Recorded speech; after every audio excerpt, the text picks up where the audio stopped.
Hey guys, tonight we delve into a world where a simple toothache could be a death sentence, and a broken bone often meant a slow, agonizing farewell. We're journeying back to a time before sterile operating rooms, before anesthetic dreams, before the comforting beep of a heart monitor. Imagine, if you will, the scrape of a rusty blade not in a slasher film, but as your only hope for survival.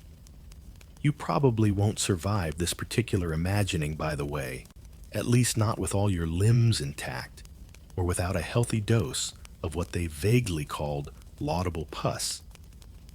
It's a lovely thought for bedtime, isn't it? So before you get comfortable, take a moment to like the video and subscribe, but only if you genuinely enjoy what I do here.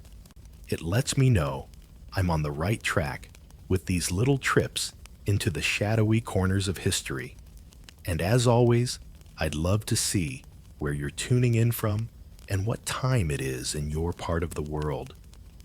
It's always fascinating to see our little community spread across the globe, all settling in for a story.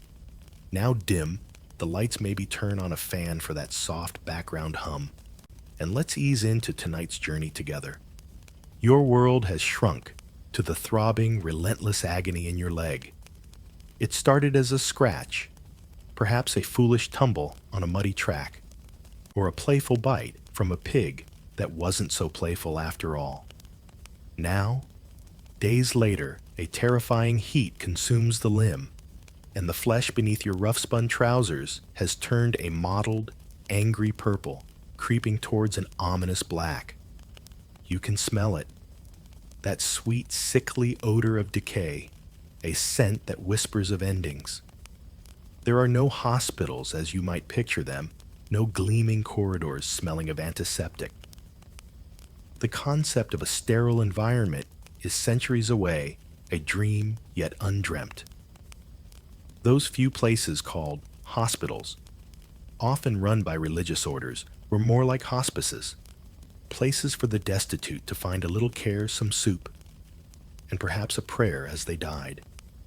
For something like this aggressive rot, they would likely shake their heads and commend your soul to God. There are no doctors not for you. Learned physicians, the ones who've actually seen the inside of a university and can perhaps read Galen in Latin, they are for the wealthy, for the nobility, for the higher echelons of the church. They diagnose by examining urine. Its color, its smell, even its taste bless their dedicated hearts, and prescribe complex herbal remedies or theories about balancing your inner humors. They wouldn't dirty their learned hands with your festering wound. They certainly wouldn't dream of cutting into flesh. That's manual labor you see far beneath their station. A true physician of the era might observe a surgery from a high chair, reading from a classical text, while someone else did the messy bit. Historians still argue whether this strict separation between physicians and surgeons universally delayed medical progress, or if it was a more complex social and intellectual division. Your family has tried everything, of course. Your grandmother, bless her cotton socks, if she had any, might have applied a poultice of warm bread and milk, or perhaps something a bit more adventurous. Cobwebs to staunch bleeding were common, as was animal dung, sometimes fresh, sometimes dried, depending on the local tradition and what was, shall we say, readily available. Maybe a local wise woman muttered charms over it, her breath smelling of onions and mystery. A quirky, though utterly ineffective tidbit from the annals of folk medicine involved tying a live toad to the afflicted area, believing the creature would draw out the poison. Spoiler: the toad usually didn't appreciate its role in your healthcare plan, and your leg continued its grim transformation. The village priest has visited. He spoke of penance of your sins made manifest in your flesh. He urged you to confess to prepare your soul. His words meant to comfort, only fan the flames of your terror. You're not ready to die. Not like this. And so the inevitable decision is made, the one you've been dreading. Someone is dispatched, a nervous child perhaps, or your anxious spouse, to fetch the only person left who might offer a sliver of hope, however terrifying that hope may appear. You hear him before you see him. The clink of metal tools in a worn leather bag, the heavy tread of someone accustomed to navigating uneven paths and even grimmer situations. Then he's there silhouetted in the dim doorway of your small, smoky hut. He doesn't wear the clean white coat of a modern medical professional. Instead, he's a man in a blood-stained apron, an apron that has seen countless horrors and absorbed the unspoken stories of pain and fear. His hands are callous strong. He looks at your leg. His expression unreadable, perhaps a flicker of grim assessment, nothing more. He's seen worse. He's probably seen better too, but he's not one for small talk. He doesn't offer gentle reassurances or a detailed explanation of the procedure. There's no consent form to sign, no discussion of alternative treatments, because frankly, there aren't any. He simply looks you in the eye, his gaze direct, and his voice when he speaks is low and practical. He grips a rusty saw, its teeth uneven and dark with the memory of past encounters with bone and sinew, and then he asks you to bite on a stick, or perhaps a leather strap if you're lucky. Something, anything, to keep you from biting through your own tongue when the agony truly begins. This man, your last resort. He trims beards in the morning, his razor surprisingly deft as it navigates the contours of a chin. He might pull teeth at noon, a grim tug of war with a stubborn molar, the patient's muffled screams, a common soundtrack to his midday work. And then after supper, he amputates limbs like yours, working by the flickering, uncertain light of a tallow candle or a smoky oil lamp. He's not a doctor, not in the way anyone from our time would understand it. He's a barber-surgeon. And in the Middle Ages, he's your only hope. This is the threshold you stand upon, the precipice of a desperate gamble. You stare at the saw, at the man at the abyss of what's to come, and you know, with a chilling certainty, that your life is about to change irrevocably or end. The choice, if you can even call it that, is simple: the rod or the blade. And the man who wields it, well, his life is a story all its own. A daily dance with death disease and the disdain of those who considered themselves his betters. Tonight, we're stepping into his blood-caked shoes. So you've decided this is the life for you. Or, more likely, it's been decided for you. Perhaps your father was a barber-surgeon, his blood-stained apron, your inheritance, his rusty tools, your destiny. Or maybe you were a young lad, strong of stomach and short on prospects, and an apprenticeship with the local barber offered a path.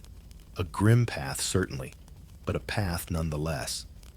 There wasn't exactly a careers fair down at the village green with a brightly colored stall saying, "Be a barber-surgeon, travel to exciting new wounds." It was more a matter of necessity, of limited options in a world that wasn't exactly brimming with upward mobility for the common folk. Forget pristine lecture halls or weighty anatomical atlases. Your schooling takes place in the cramped, often dimly lit shop of your master, a space that smells perpetually of old blood-stale herbs and the metallic tang of fear. This is learning by shadowing, by immersion in the truest, most visceral sense of the word. Your first lessons aren't in the intricacies of the human body, but in how to sweep up amputated fingers without flinching, how to dispose of a basin filled with blood and bile, and how to hold down a screaming patient with a grip of iron while your master does his grisly work. You learn to ignore the pleas, the bargains with God, the sheer, unadulterated terror in their eyes. Or at least you learn to push it down deep inside until it becomes a dull ache rather than an incapacitating shock.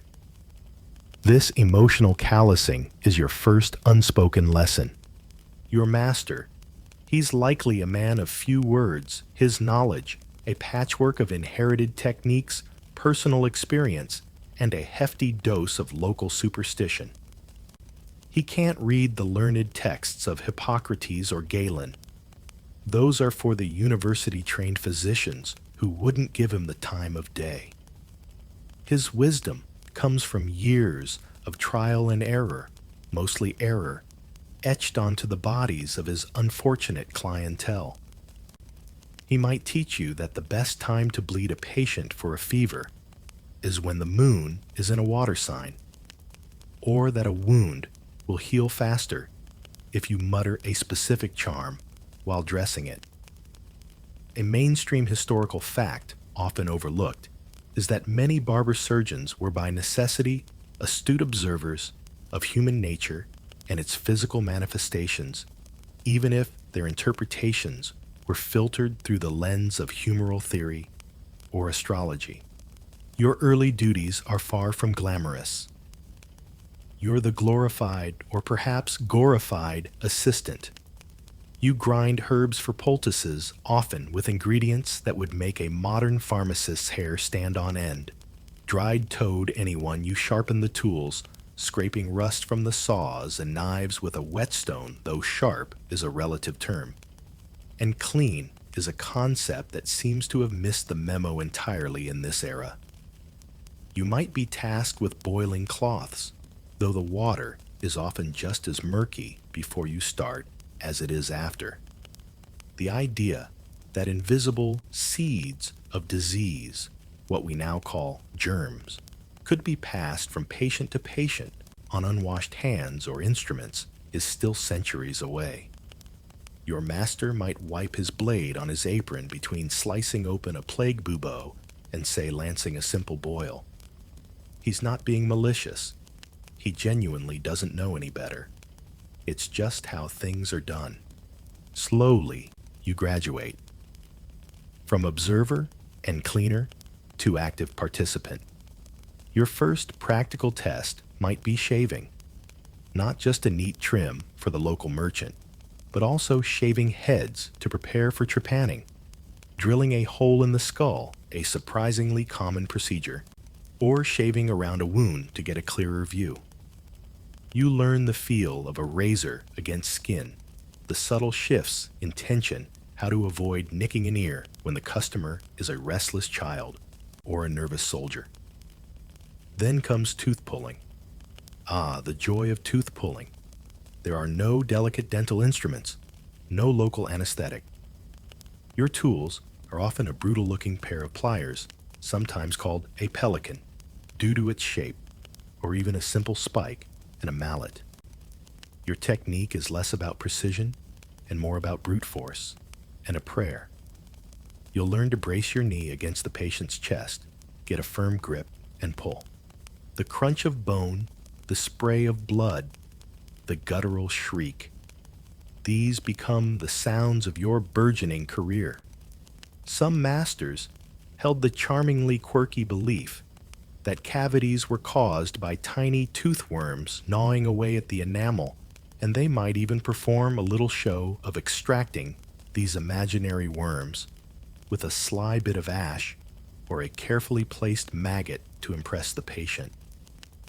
Or what was left of them after the ordeal. Bloodletting is another key skill you must master. It's the go-to treatment for almost everything from fevers and headaches to melancholy and madness. You'll learn where to open a vein, the crook of the elbow, the side of the neck, even the ankle. You'll learn how much blood to take, guided by your master's arcane knowledge of the four humors: blood phlegm, yellow bile, and black bile, and how their imbalance supposedly causes all illness. Too much blood in a sanguine person, let it flow. Too much black bile causing sadness, let some blood just in case. It's a bit like trying to fix a complex machine by randomly draining its fluids, but hey, it was considered cutting-edge medicine. Your diploma in this field might as well be the first time a patient doesn't faint dead away from excessive blood loss, or worse, develop a raging infection from your unsterilized lancet. And the steel. You become intimately familiar with the tools of your trade. The weight of the amputation saw the cold promise of the scalpel, the sharp curve of the suturing needle. You learn their names, their uses, their limitations. You learn how to handle them when your own hands are slick with blood, when the patient is thrashing, when the light is failing. These aren't precision-engineered surgical instruments.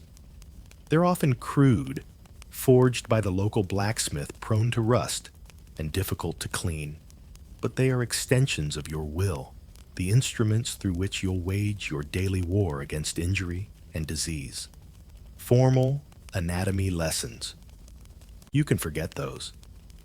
Dissection of human bodies was extremely rare, often forbidden by the church, and usually reserved for very specific circumstances at universities, not for the humble barber-surgeon apprentice. Your knowledge of what lies beneath the skin is learned on the job quite literally.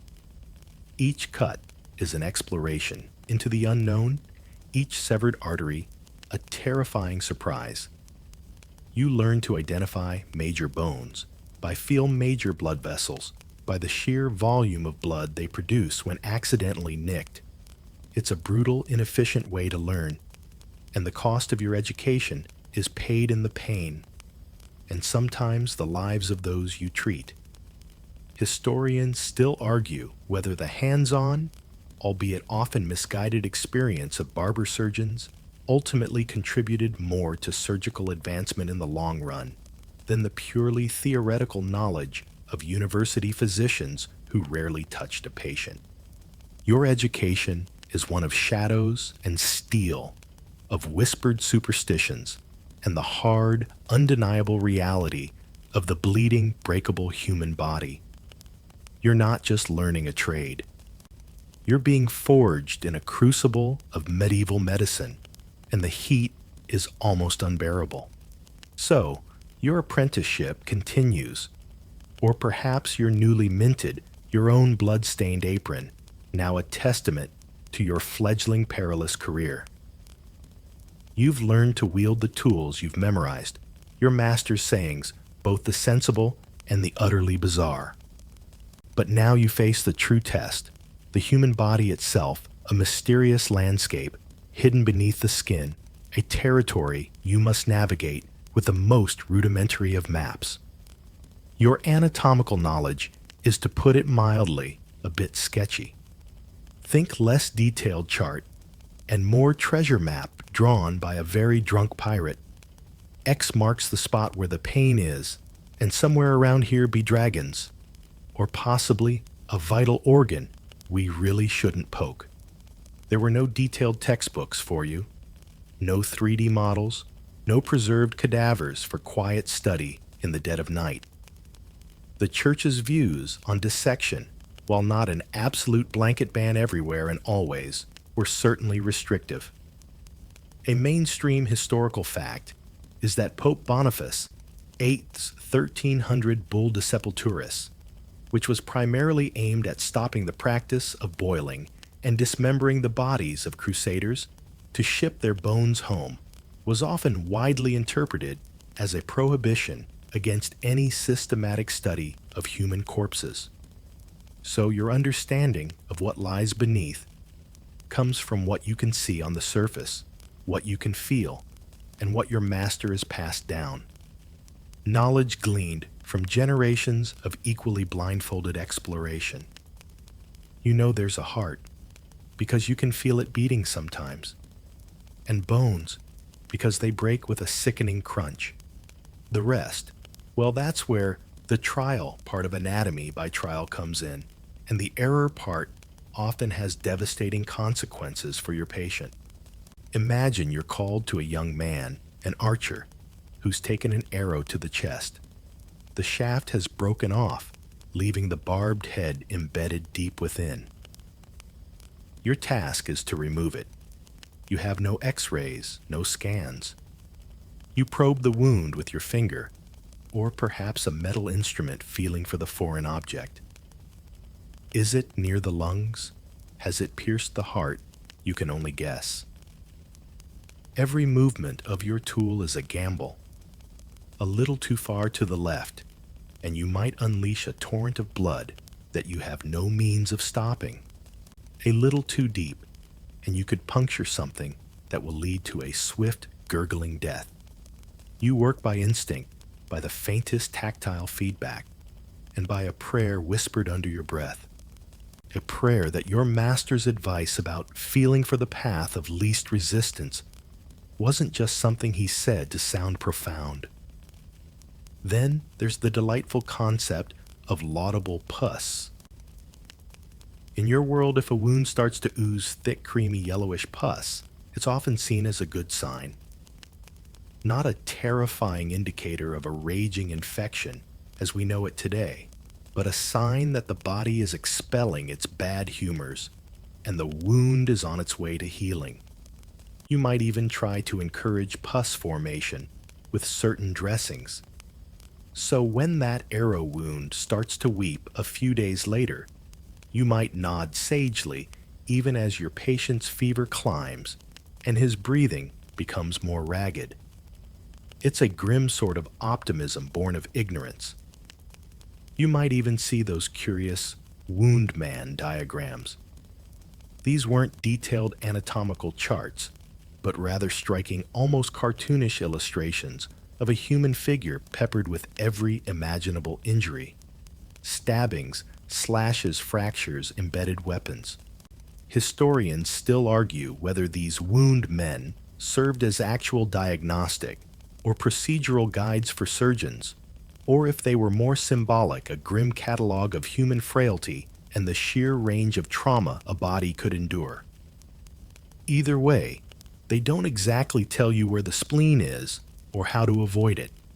Let's say you're dealing with a compound fracture, the bone sticking out through the skin. Your job is to set it. You try to manipulate the broken ends back into something resembling alignment, while the patient, fully conscious, screams and thrashes. Once you think you've got it sort of right, you'll bind it with splints and bandages. But what if a sharp fragment of bone has severed a major blood vessel inside the leg?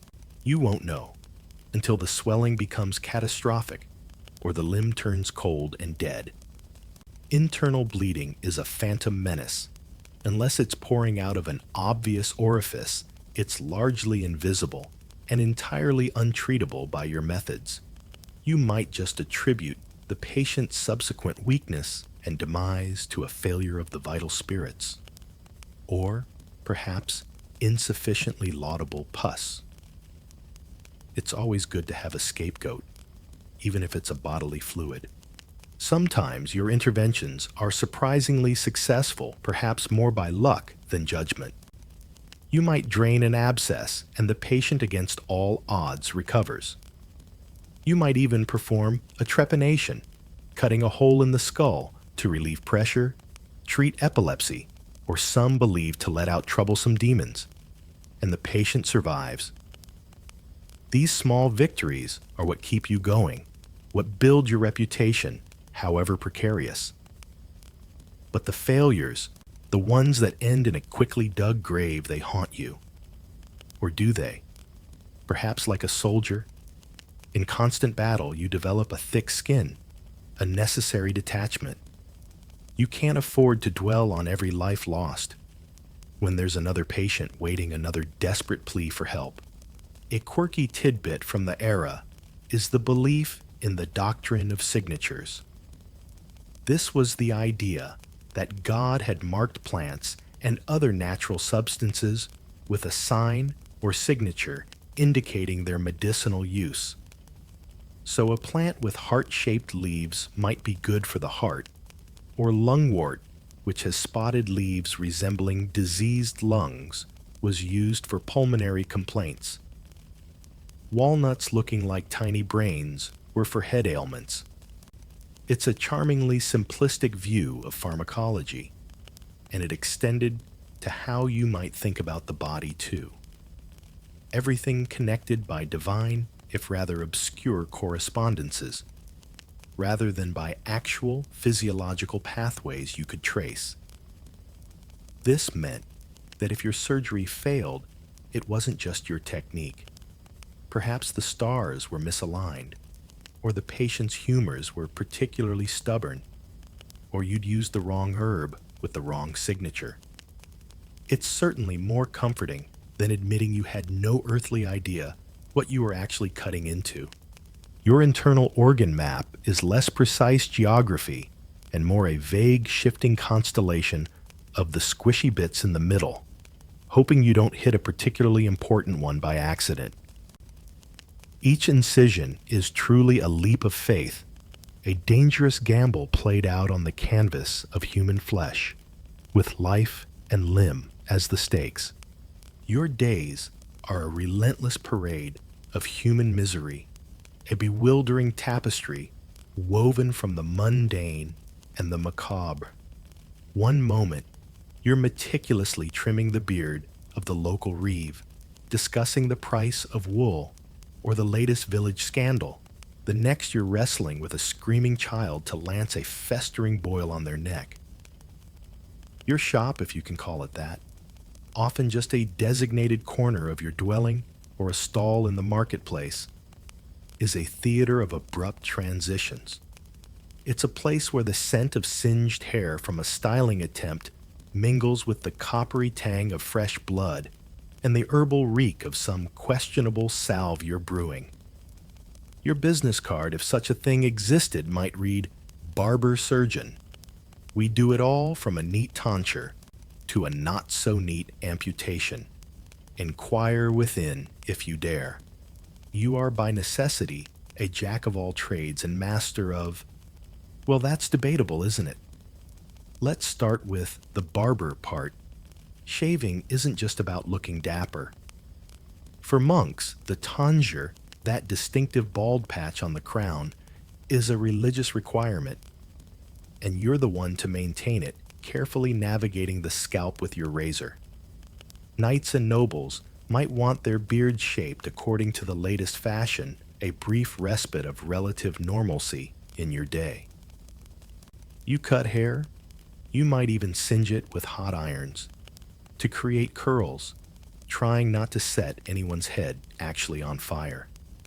That's generally considered bad for repeat business. Then there's the dentistry, a word that sounds far too sophisticated for the reality. Toothache is a common torment, and your solutions are robust to say the least. You might pack the offending cavity with a pungent mixture of herbs and beeswax, or perhaps touch it with a heated wire, a sort of primitive root canal emphasis on the primitive and the canal of agony. Extraction is, of course, a staple. Remember those charming toothworms we talked about. Your patients believe in them fervently. You grab your sturdiest pair of pliers, offer a reassuring and utterly false grunt that this won't hurt a bit, and then engage in a violent tug-of-war. Sometimes the tooth comes out clean. Sometimes it shatters, leaving jagged roots behind to cause even more misery. Sometimes you accidentally take a piece of the jawbone with it. Oops, just another occupational hazard. Bloodletting naturally remains a constant. You'll have your regulars convinced that their seasonal lethargy or persistent grumpiness can only be cured by a good bleed. You become adept at finding the vein, making the swift cut with your lancet, and collecting the crimson flow in a bowl. You might even have leeches, those delightful little annelids which you apply to various parts of the body. A quirky tidbit for you: the iconic barber pole with its spiraling red and white stripes, is a legacy of this practice. The red symbolizes the blood. The white represents the bandages used to stop the bleeding. And in some older poles, a brass basin at the top signified the bowl used to collect blood or hold the leeches. It's basically a medieval advertisement for "we'll drain your vital fluids here," which surprisingly worked as a business model. Minor surgery, a term that wildly understates the patient's experience, is your bread and butter. Lancing boils, carbuncles, and abscesses is a messy but necessary job. You make the incision often with a prayer that you don't go too deep or hit something important. Remember that vague anatomical map and then squeeze out the pus. Oh, the variety of pus you'll encounter. It's a connoisseur's spectrum of colors and consistencies. You treat burns with salves that might contain anything from egg whites and rose water to less savory ingredients like goose fat or snail slime. You'll stitch up wounds sometimes, with surprisingly neat results if the flesh isn't too mangled, using needles of bronze or iron and thread, made from silk or even animal gut. And then there are the more serious misfortunes. A dislocated shoulder from a fall, a broken arm from a brawl. You wrench bones back into place with a sickening pop, your strength pitted against the patient's spasming muscles. You'll set fractures trying to align the shattered ends as best you can, knowing that infection or a badly healed limb could mean permanent disability or even death. You might even be called upon to deal with hernias attempting to push the protruding organ back into place, and perhaps using a truss, or even, in very daring cases, cautery to try and seal the opening.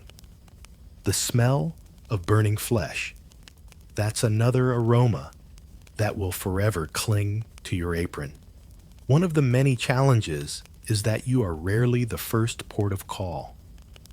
Patients often arrive at your door after days or weeks of suffering, after home remedies have failed, after their condition has become truly desperate. This means you're often working against the clock, dealing with advanced infections and severely weakened individuals.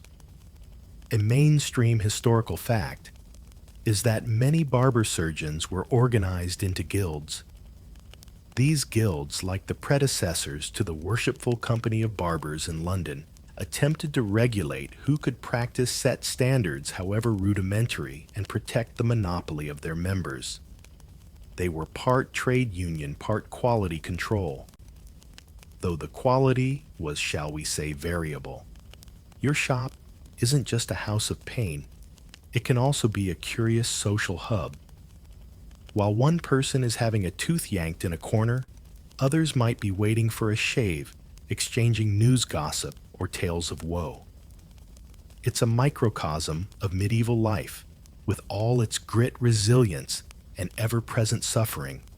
Historians still argue whether the merging of tonsorial services with surgical procedures did more to elevate the often despised craft of surgery by linking it to a more common everyday trade, or if it actually held surgery back forever, associating it with the manual labor of cutting hair, rather than the learned profession of medicine. For you, it's just another Tuesday. You wipe the blood from your hands, perhaps rinse them in a bucket of suspiciously murky water, and call out, "Next," wondering if it'll be a simple trim or a fight to save a life armed only with your wits, your increasingly rusty tools, and a profound, unsettling familiarity with misfortune. You offer a package deal, in essence. We can fix your hair, drain your humors, and saw off your leg. Try our medieval makeover. You might even survive it. It's a tough job, but someone's got to do it, especially when the alternative is usually so much worse. The weak morning light filters through the single, probably grime-covered window of your shop, or perhaps just spills over the top of your market stall. The sounds of the day are beginning. The clatter of cartwheels on cobblestones, if you're in a town, the crowing of roosters and lowing of cattle, if your practice is more rural. Your first customer might be a simple fellow, a farmer needing his unruly beard tamed before market day, or perhaps the local priest arriving for his weekly tonsure trim. You greet them a practiced calmness on your face, no matter how poorly you slept or what horrors the previous day held. You lather up the farmer's chin with a coarse soap, maybe made from animal fat and wood ash, its scent earthy and a little bit rank. Your razor, which you painstakingly sharpened on a worn leather strop just moments before, glides over his skin. You make small talk, perhaps about the weather, the crops, or the upcoming Saints' Day festival. It's a moment of ordinary human connection, a simple service rendered. You're careful, precise.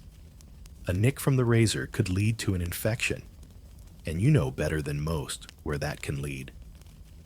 For these few minutes, you are just a barber, a craftsman, performing a familiar, almost soothing ritual.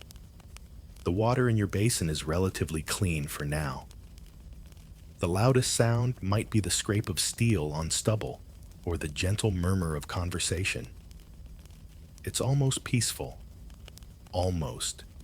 Then the door bursts open or a breathless messenger arrives, shattering the fragile calm. There's been an accident. A young man, an apprentice blacksmith, caught his arm in the bellows, and it's a mangled, bloody ruin.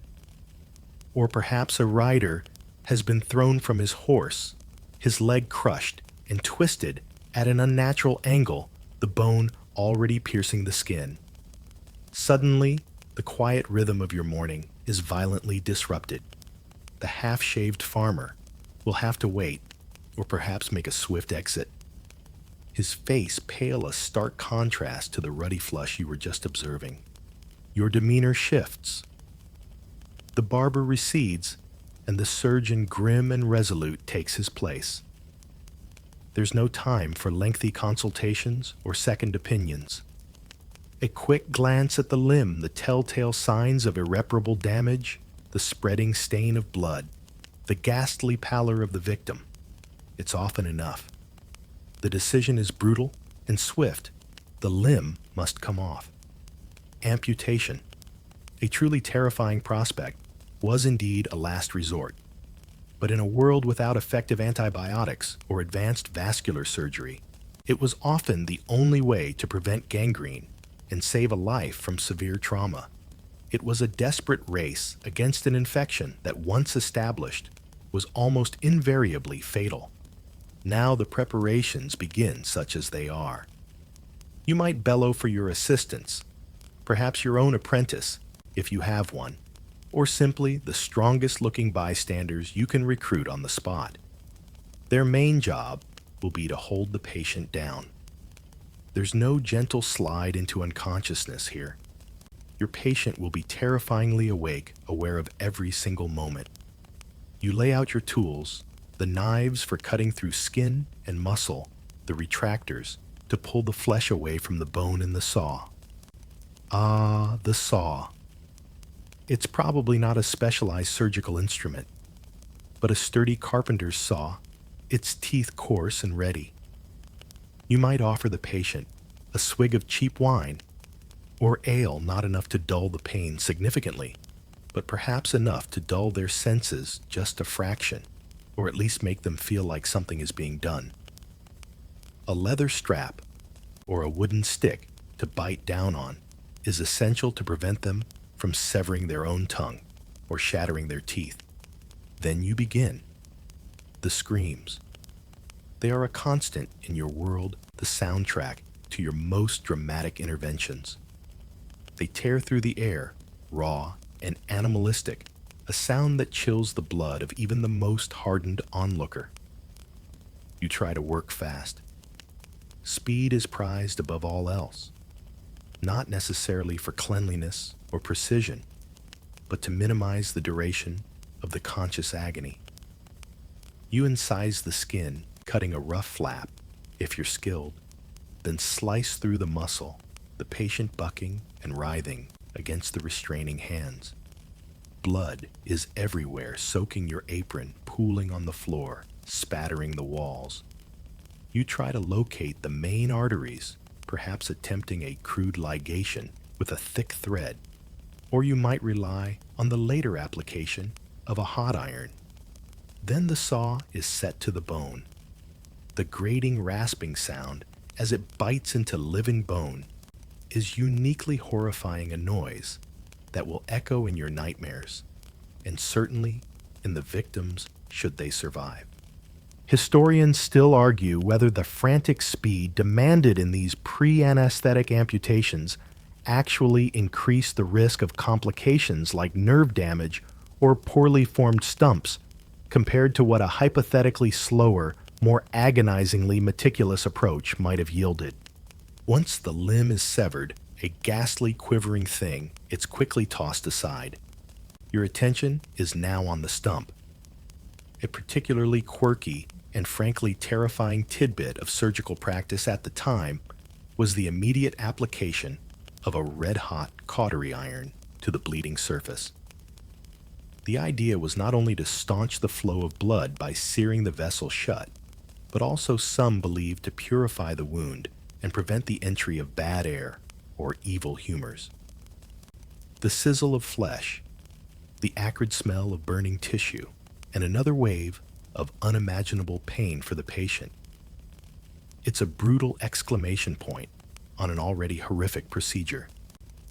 You might then dress the stump with cloths soaked in wine or honey, or some other concoction your master taught you. And then it's over. The patient is likely in shock, pale, and trembling, perhaps mercifully unconscious, or whimpering in exhaustion. You wipe the sweat from your brow with the back of a bloodied hand. You might take a moment, a deep breath. Then you might turn back to the farmer, still sitting there, half-shaved, his eyes wide, with what he's just witnessed. Right. You might say, your voice attempting a return to normalcy. Where were we? Just the other side of your chin, I believe. The ability to compartmentalize, to switch from the visceral horror of a life and death struggle back to the mundane, is a skill you cultivate out of sheer necessity. Your shop needs to function. After sawing off a limb and maybe giving the floor a cursory swill with a bucket of water, you might indeed find yourself meticulously trimming a beard or discussing the price of eggs, the screams still faintly echoing in your ears. It's a jarring, almost surreal existence, this constant oscillation between the commonplace and the catastrophic all before the midday meal. And the day is far from over. After the drama of a morning amputation, you might think the rest of your day would be relatively calm. Perhaps a few simple beard trims, a bit of idle chat. But in your world, even the minor procedures, the everyday complaints that bring people shuffling to your door, are fraught with their own special brands of torment. The grand theater of a limb removal might be behind you for now, but the intimate, grinding horror of a tooth extraction or the terrifying prospect of a needle near the eye awaits. There's rarely a dull moment and never a painless one for your clientele. Let's talk about teeth, or rather the lack thereof, and the agony involved in their departure. Dental hygiene, as we understand it, is a distant dream. Diets are often coarse. Sugary treats are becoming more common for those who can afford them, and the concept of preventative care involves at best rubbing your teeth with a rough cloth and perhaps some herbs. So toothache is rampant, a throbbing, relentless misery that can drive a person to distraction. And you, my friend, are the distraction they seek. albeit a terrifying one. The prevailing theory, as you'll recall, often involves those pesky little tooth worms gnawing away. Your job is to evict them and their current residents with extreme prejudice. Your dental toolkit would make a modern orthodontist weep. The dental pelican, a charmingly named instrument resembling its avian namesake, was designed to hook under the tooth and lever it out. Then there's the dental key, a mainstream historical horror in its own right. This T-shaped tool had a claw that was placed over the crown of the tooth, and then you'd rotate the handle like turning a key in a lock. The idea was to loosen the tooth by brute force. More often than not, it resulted in the tooth shattering, adjacent teeth being damaged, or even a piece of the jawbone cracking or coming away with the offending molar. It's less precision dentistry and more controlled demolition. You point, I pull could be your motto. Accuracy costs extra, and we don't offer extra. And the patient, fully conscious naturally, gripping the sides of your chair if you even have one. Often it's just a stool, or they're standing, or being held down. Their eyes wide with a mixture of hope and sheer dread. You might offer a wad of cloth soaked in wine to bite on, but it's mostly for show. The force required is immense.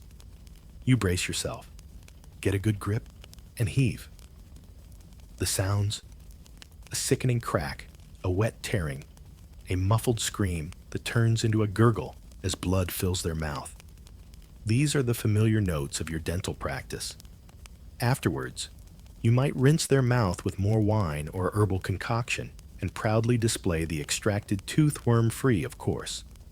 Sometimes, for a truly persistent toothache, a quirky remedy involved fumigation. The patient would inhale the smoke from burning henbane seeds, which, being psychoactive, might induce hallucinations of worms crawling out, or at least make them temporarily forget the pain, replaced by a rather vivid chat with the archangels. Then there's trepanning.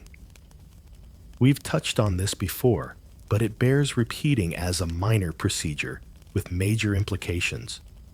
Someone comes to you with chronic headaches, seizures, or perhaps bouts of what's deemed madness. The rationale: there's pressure in the head, or perhaps an evil spirit has taken up residence and needs an escape route. So you take your drill or your cutting tool and carefully, or not so carefully, create a hole in their skull.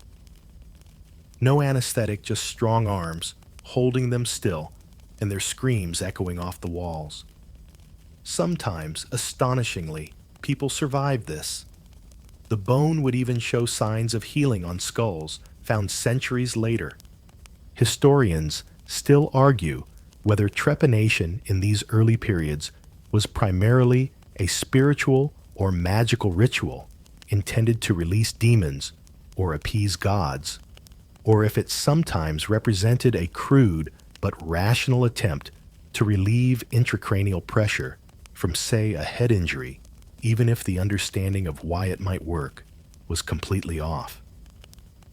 Either way, volunteering for a bit of a hole in the head required a special kind of desperation. Eye complaints were another area where your interventions were direct and terrifying. Got a pesky growth on the eyelid cautery, with a heated needle might be prescribed. For cataracts which clouded the lens and caused blindness, the procedure of couching was practiced. This involved inserting a sharp needle or thorn into the eye next to the pupil and attempting to push the clouded lens downwards out of the line of sight. Imagine holding perfectly still while someone pokes a sharp object into your eye with only their slightly shaky hand and a prayer guiding the instrument. Success rates were variable, to put it kindly. Blindness was a common outcome, but sometimes, just sometimes, a degree of vision was restored enough to cement your reputation as either a miracle worker or a menace. You might use soothing eye washes made from rose water or fennel, but for more serious issues, the solutions were often brutal. Having trouble with your vision?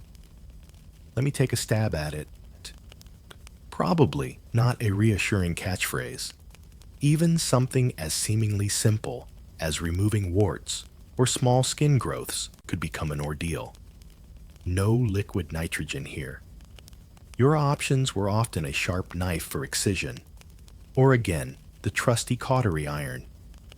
The smell of burning skin, the hiss as the hot metal met flesh, the patient's yelp of pain. These were all part of the service for even the most superficial of complaints. And if a wound wasn't healing well, you might be tempted to stimulate it with a bit of cautery too, just to wake it up. Because clearly, what a non-healing wound needs is more burning. The torment wasn't just in the grand, life-threatening surgeries. It was woven into the fabric of everyday medical care. Every procedure, no matter how minor it might seem from your perspective as the hardened practitioner, was a monumental trial for the person enduring it.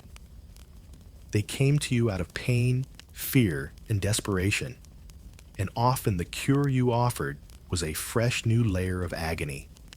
A gamble they took, because the alternative was even worse.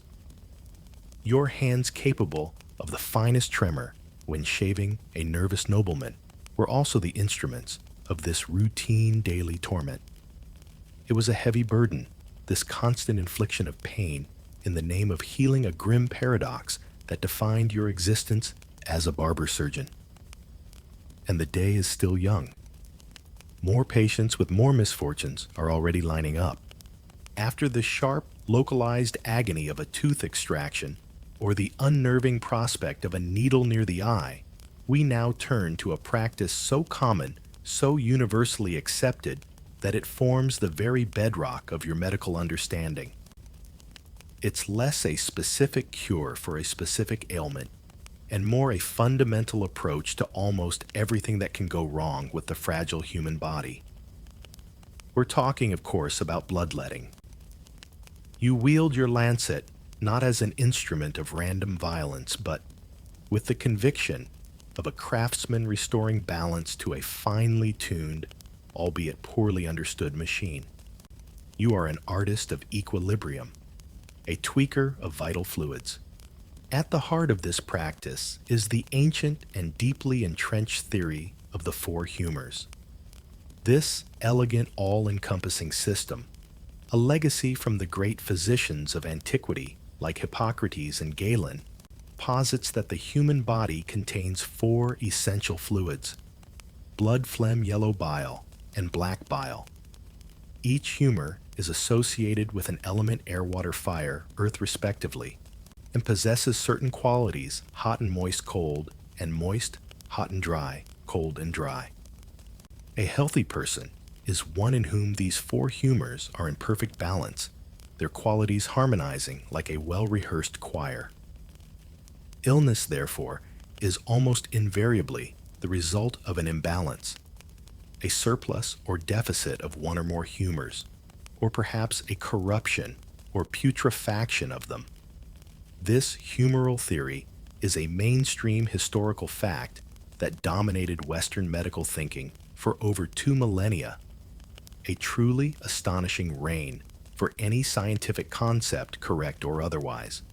Your role as a humble barber surgeon is to help restore this delicate balance. And the most direct, most visible, and often most dramatic way to do this, especially when in excess of blood, the sanguine humor associated with heat and moisture is suspected, is to let some of it out. Is the patient feverish, flushed, and agitated? Clearly an overabundance of hot, moist blood. The solution: phlebotomy. Are they suffering from headaches, mania, or even just general sluggishness?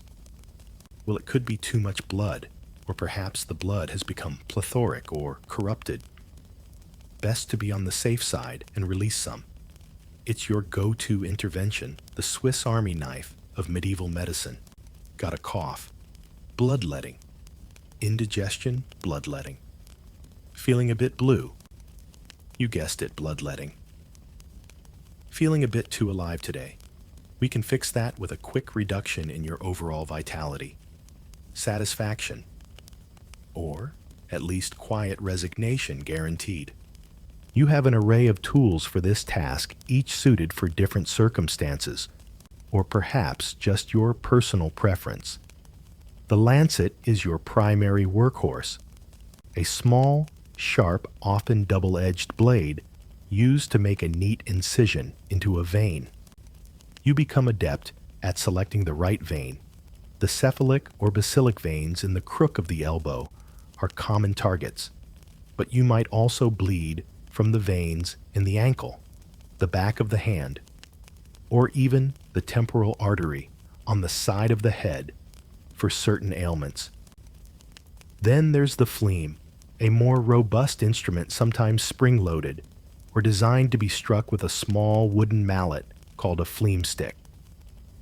This allowed for a more standardized, if rather forceful incision, particularly useful if your hand wasn't feeling quite so steady that day. For a more diffuse superficial bleed, especially when combined with cupping, you might use a scarificator, a small box containing multiple tiny blades that, when triggered, would make a series of shallow cuts simultaneously. The blood itself is collected in a bleeding bowl, often made of pewter or brass sometimes, with graduated markings on the inside, so you can measure the quantity removed. How much to take? That's where your art and your master's teachings come in. It could be a few ounces, or it could be a pint, or more, depending on the patient's perceived constitution, the severity of their illness, and perhaps even the phase of the moon. A quirky tidbit of the era is the existence of incredibly elaborate bleeding charts, or zodiac men. These diagrams showed the human body linked to the signs of the zodiac, with specific points indicated for bloodletting based on the ailment and the prevailing astrological conditions. So you might consult your chart and declare, for your persistent ringing in the ears, we must bleed from the vein behind your left thumb, but only when Jupiter aligns with Virgo naturally. It added a veneer of cosmic precision to what was essentially a calculated guess. Patients often expected, even demanded, to be bled. It was a visible sign that something was being done, a tangible intervention in a world full of invisible threats. They could see the bad blood leaving their body, feel the lightheadedness that they might interpret as the illness diminishing. Your conviction in the procedure was often mirrored by their faith in it. You're not just a tradesman. You're a conduit for a well-established medical tradition. You wipe your lancet perhaps on your apron, perhaps on a waiting cloth, and you feel a sense of purpose. You are fighting the good fight against imbalance, against the tyranny of unruly humors. Of course, from our modern vantage point, we know that routinely removing significant amounts of blood from an already sick person is likely to weaken them further, potentially induce anemia shock, or even hasten their demise. But you don't have that knowledge. You see the fever break sometimes after a good bleed, perhaps due to the body's own defenses, or sheer exhaustion, or the patient reports feeling calmer, possibly due to mild hypoxia. These are interpreted as successes, reinforcing your belief in the method. Historians still argue whether the enduring popularity of bloodletting, despite its often negative consequences, was primarily due to the powerful intellectual hold of humoral theory, the psychological need for decisive action in the face of illness, both for patient and practitioner, or simply the tragic absence of more effective alternatives. For you, in your blood-flecked apron, it's not a debate. It's your duty, your science, your art. You are bringing things back into line, one crimson trickle at a time. You stand by your lancet, a steadfast believer in the elegant dance of the four humors. You've seen patients improve, or so you've interpreted it, after a timely bleeding. You've followed the charts, consulted the stars, and applied the wisdom passed down from your master. And yet, as the crimson tide flows from vein to bowl, session after session, patient after patient, a pattern begins to emerge. One that might, if you allowed yourself to truly see it, whisper a disconcerting truth. The crimson tide exacts a toll, and often that toll is far heavier than the supposed benefits it brings. This is the uncomfortable paradox of your most common treatment. It often brings more harm than healing, more weakness than well-being. Consider the already frail. The elderly woman, her skin like parchment, her breath shallow, brought to you with a persistent cough and a fever. Her humors are clearly out of alignment, her blood likely too hot or too thick. So you bleed her. Just a little, you tell yourself, to gently coax her system back to equilibrium. But that little is a significant portion of her already diminished reserves. After the procedure, she seems quiet or true, but it's the quiet of profound exhaustion, not of returning health. Her pallor deepens, her pulse thins to a thread. You might tell her concerned family that the disease was simply too advanced, or that her vital spark was already fading. But a seed of doubt, tiny and unwelcome, might just plant itself in the back of your mind. Infants and young children are not spared.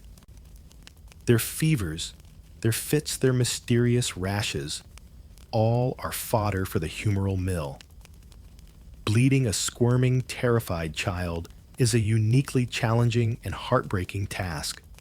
Their small bodies have so little blood to give, and the loss of even a few ounces can be catastrophic. You might use a smaller lancet, or even leeches, believing these to be gentler.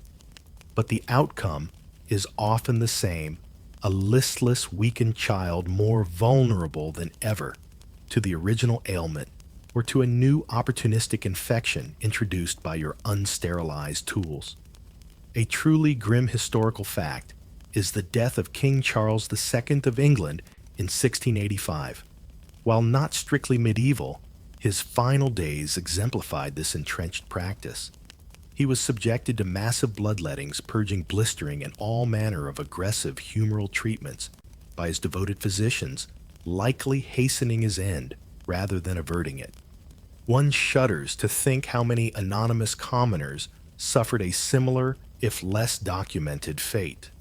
Pregnant women, too, might find themselves on the receiving end of your lancet. If they suffer from headache, swelling, or what's termed plethora during their confinement, bleeding might be prescribed to lighten their load or purify their blood for the sake of both mother and child. The potential for inducing miscarriage or severe weakness that could complicate childbirth is immense, yet the theory dictates the practice. Your intentions are good based on the medical understanding of your age. The road to the medieval cemetery is paved with such good intentions. Feeling a bit faint after we took that pint, Madam that's just the baby settling in more comfortably now? There's more room. Perfectly normal. You see patients faint during the procedure. Sometimes it's from the pain, the fear, or the sight of their own blood pooling in the bowl. A quirky, if unfortunate, interpretation you might have learned is that this fainting is a sign of the corrupted humors being vigorously expelled, or perhaps the body's dramatic reaction to the restoration of balance. We, of course, recognize it as a vasovagal response, or the onset of hypovolemic shock. But in your world, it can be twisted into a positive sign, or at least not necessarily a reason to stop. Ah, he's fainted. See how powerfully the treatment works. We're definitely getting those unruly humors on the run now. How do you reconcile the times when the patient clearly deteriorates after your intervention? The theory is remarkably flexible. Perhaps the humors were more deeply corrupted than initially thought. Perhaps not enough blood was taken, and a second or even third bleeding is required. Or maybe too much was taken, upsetting the balance in a different direction. Perhaps the timing was off astrologically. There's always an explanation that keeps the core theory intact, that shields you from the stark reality that your primary therapeutic tool might be in many cases an instrument of harm. It's a system that is in its own way quite robust against contradictory evidence. And it's not just for the acutely ill. Some of your wealthier clients might request regular preventative bleedings to maintain their humoral balance and ward off future sickness. So even the relatively healthy are subjected to this draining ritual, potentially weakening their constitution over time. Each prick of the lancet, each incision from the phlegm, carries a risk of infection. Your tools are rarely, if ever, properly sterilized. You might wipe them on a cloth or even your apron between patients. A seemingly successful bleeding could be followed days later by a raging fever and a swollen, inflamed arm. A new problem created by the solution to an old one.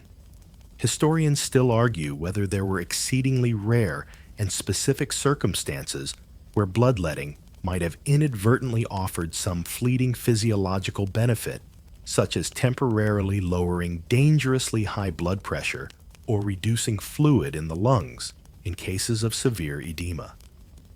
Even if such instances occurred, they would have been happy accidents, statistical outliers in a sea of detrimental outcomes, and certainly not understood by practitioners like yourself. You are working within a system, a tradition.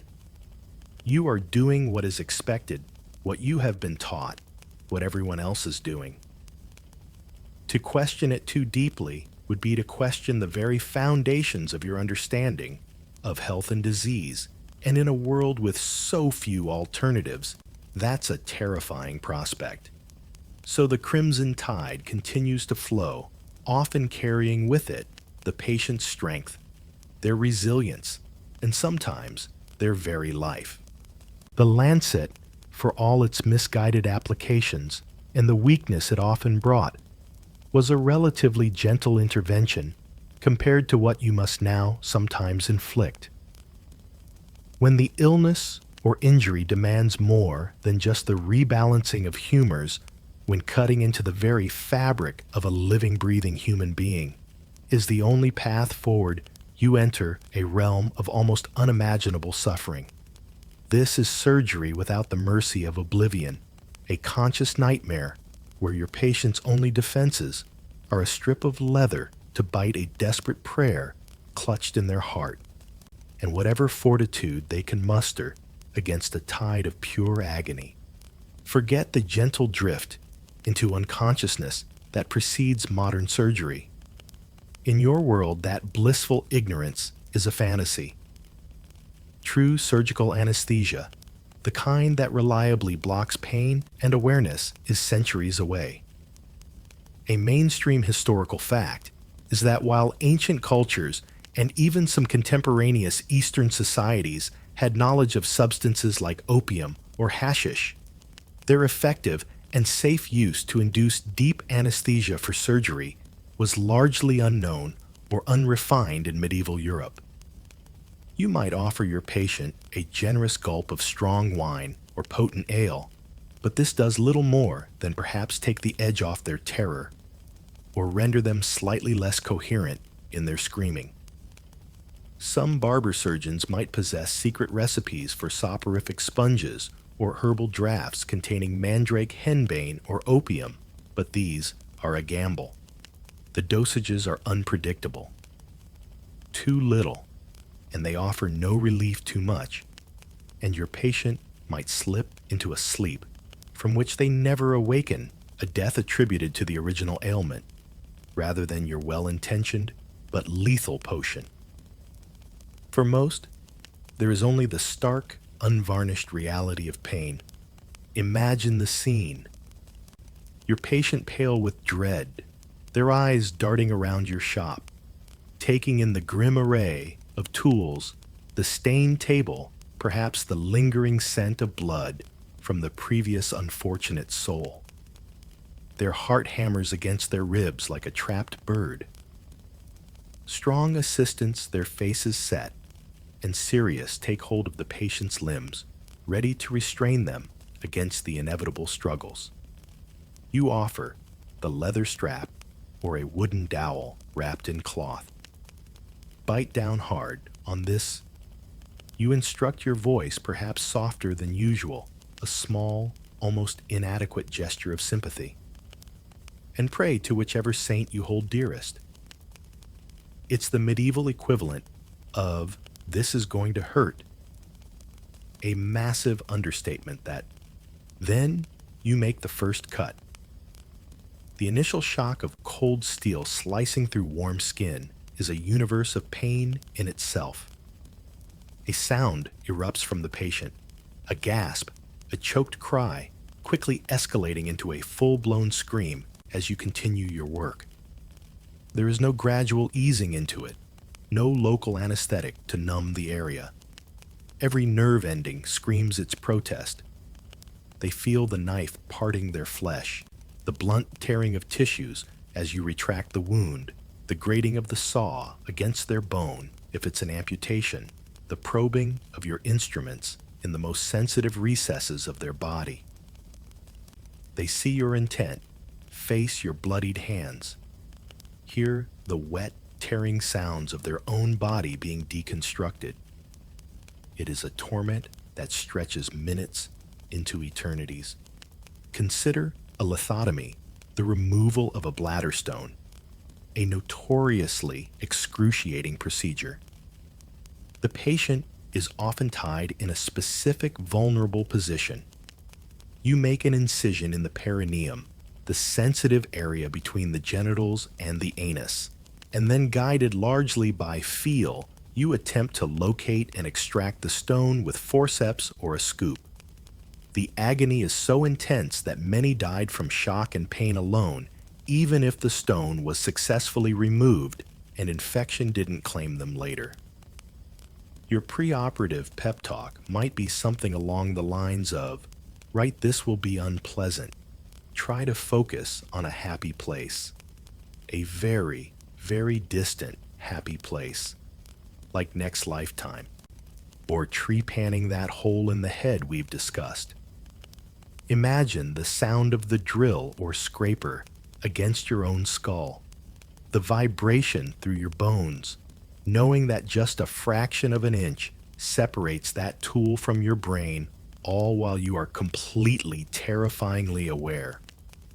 Patients would thrash their eyes, rolling back their bodies slick with sweat, and sometimes involuntary releases. Your assistants earn their keep, their knuckles white as they maintain their grip. Your job is to remain steady focused, a beacon of grim determination in a storm of agony. Don't you worry about those screams.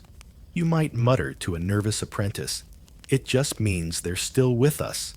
Mostly, this conscious endurance of unbearable pain has profound effects.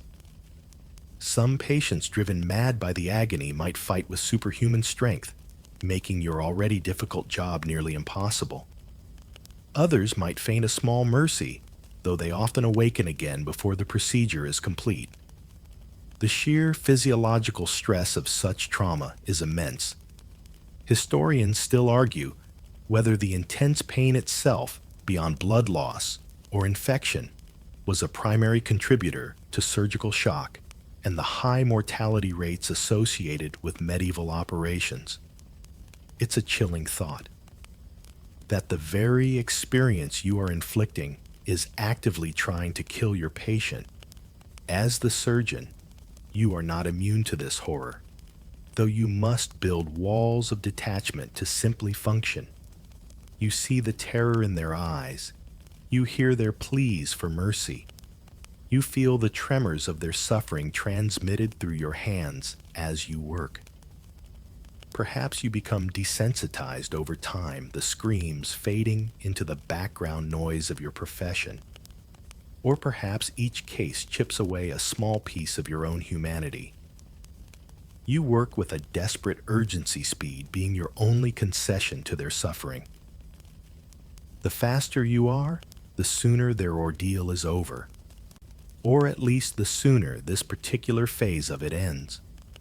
A quirky and rather bleak tidbit is that some surgeons or patients might recite specific prayers or charms continuously throughout the operation, not just for divine intervention, for success, but perhaps as a focal point, a desperate mantra against the overwhelming tide of agony. It was the only anesthetic for the soul, if not the body. And when it's finally done, when the wound is stitched or cauterized and the patient lies broken and exhausted, there's a grim satisfaction, yes, but also the haunting knowledge of what they and you have just endured. The screams still echo in the air, the ghost of your patient's agony hanging heavy as you wipe your instruments. Or perhaps just give them a cursory swish in that perpetually murky bucket of water. You've done your best under unimaginable circumstances. Your hands moved with a desperate swiftness, a blur of motion honed by the necessity of ending that conscious torment as quickly as humanly possible. In the brutal theater of medieval surgery, speed is your closest ally, your only nod towards mercy. A swift saw might lessen the minutes of unbearable pain, but it does little to fend off your other constant companion, your most relentless foe, the slow, creeping rot of sepsis. Your reputation as a surgeon might even hinge on how quickly you can perform an amputation or extract a stone. Seconds count when every single one is a new eternity of pain for the person on your table. You train yourself to be decisive, to make each movement count, to not hesitate. There's no time for gentle exploration or meticulous dissection.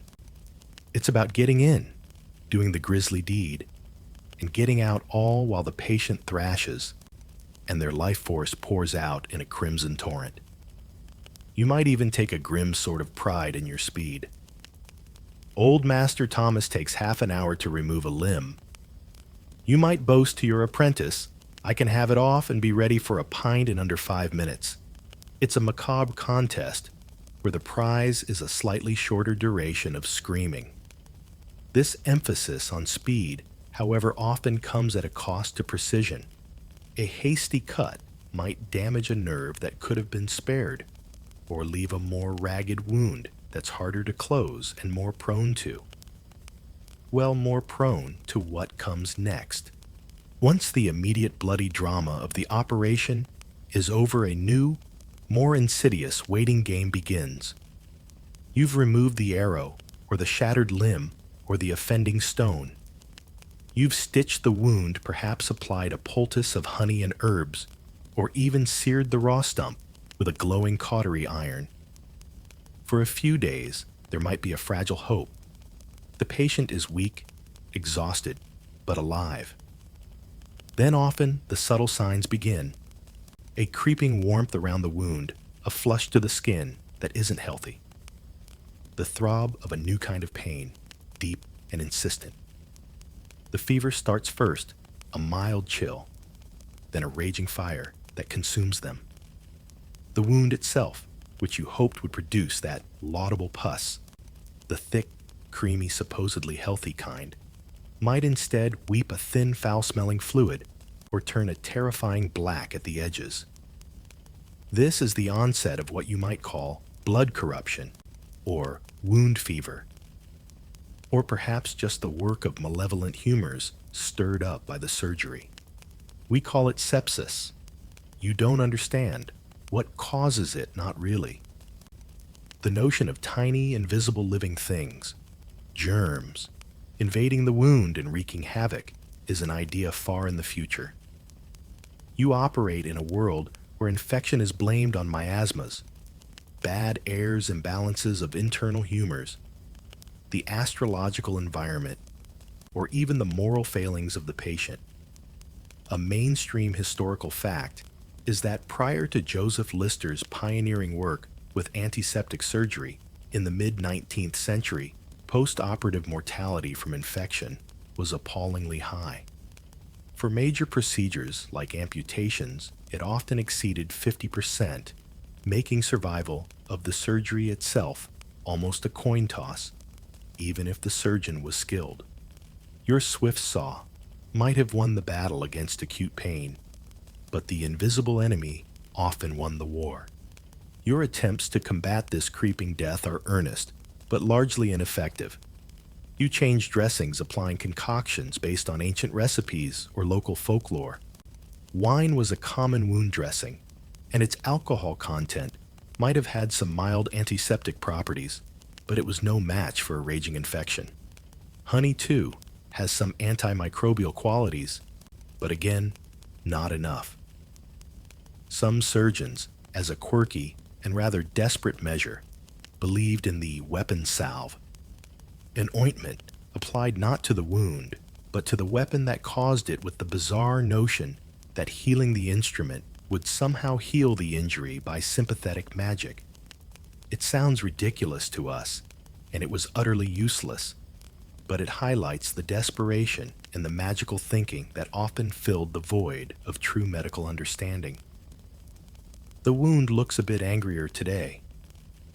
You might observe, trying to sound confident. Excellent. The humors are clearly putting up a spirited defense. Or perhaps it's just,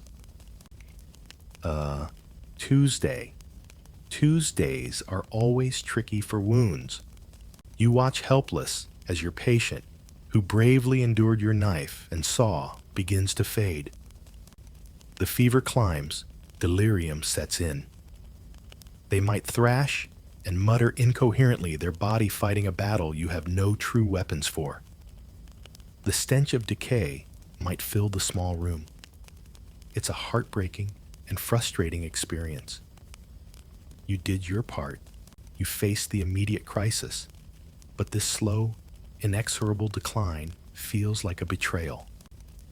Historians still argue whether the relentless focus on surgical speed during the pre-anesthetic era, while a natural response to pain, might have inadvertently caused surgeons to become less focused on anatomical precision and gentle tissue handling techniques that, even without antisepsis, could have potentially made a small difference in wound healing and infection rates.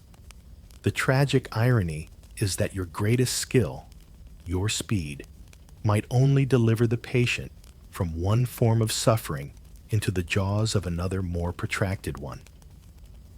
You save them from the torment of the blade only for them to be consumed by the fire of infection days or weeks later. Each such death chips away at your spirit or forces you to build your defenses even higher. The operation was a resounding success, you might declare to the grieving family. The limb was removed with exemplary swiftness. Alas, the patient's constitution. It just wasn't robust enough for such a vigorous return to health. It's a way of coping, a way of continuing in a profession where your constant foe is invisible, insidious, and all too often victorious. That relentless, creeping foe we spoke of, the slow sepsis that so often unravels your most valiant surgical efforts, well, it doesn't materialize out of thin air or solely from some imbalance of invisible humors within your patient. No. You unwittingly carry its seeds with you every day, nestled in the very instruments you rely upon, hidden in the fibers of the rags you use for dressings. Your toolkit, your trusted companions in the battle against injury and disease, are themselves Trojan horses, ushering in unseen dangers with every cut, every stitch. Welcome to the world of rust rags and the resulting rot. Let's take a closer look at the steel you wield. Your saws, essential for amputations or cutting through bone, for any number of reasons, are often not the finely crafted surgical instruments we might picture.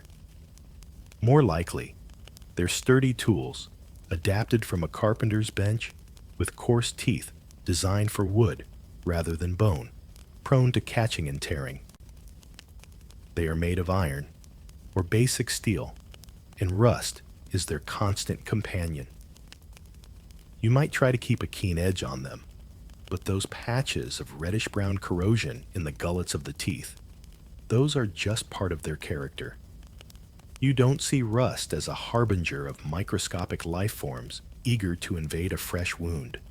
You see it mostly as an inconvenience that makes the tool dull or drag a bit more. Old Bess here, you might say, patting your favorite amputation saw, she's seen a battle or two. Got a bit of a temper and a touch of the egg in her joints, but she gets the job done. Mostly. Your knives and scalpels are similar.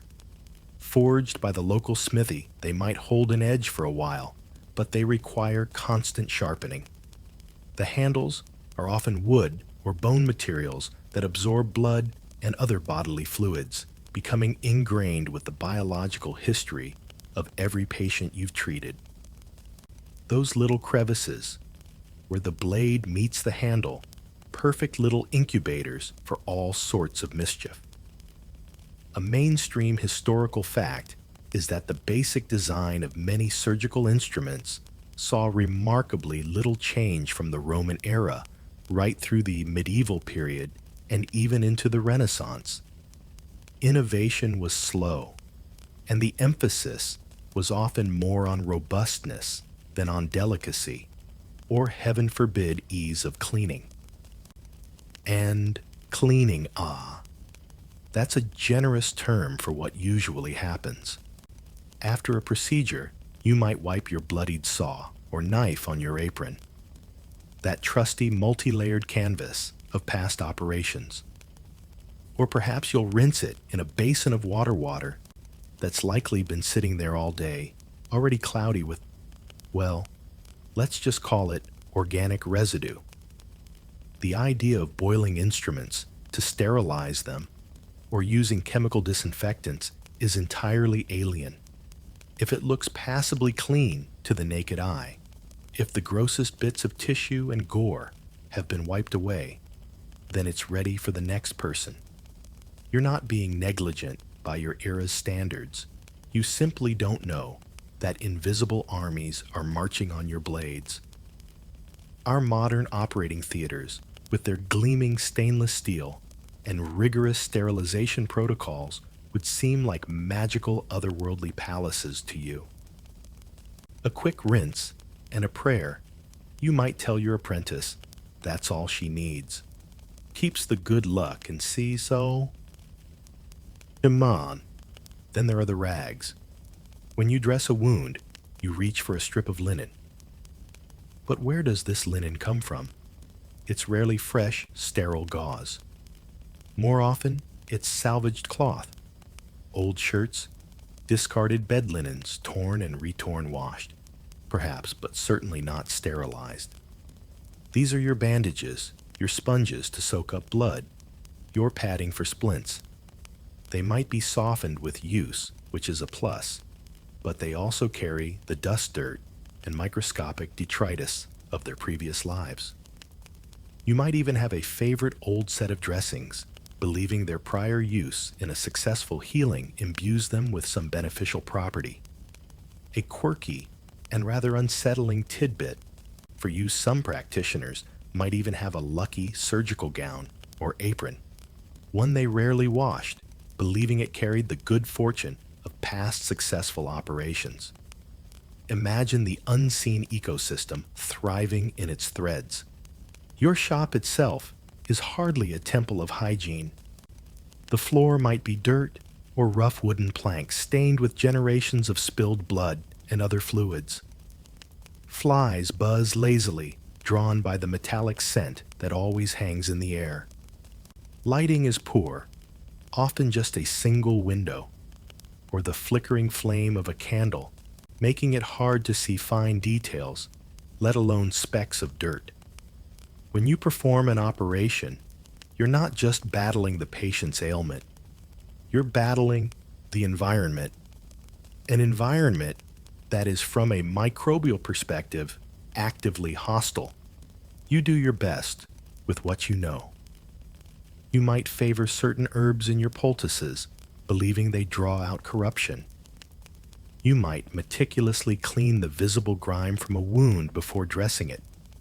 But the true nature of the enemy, the bacteria, the fungi, the viruses, is completely hidden from you.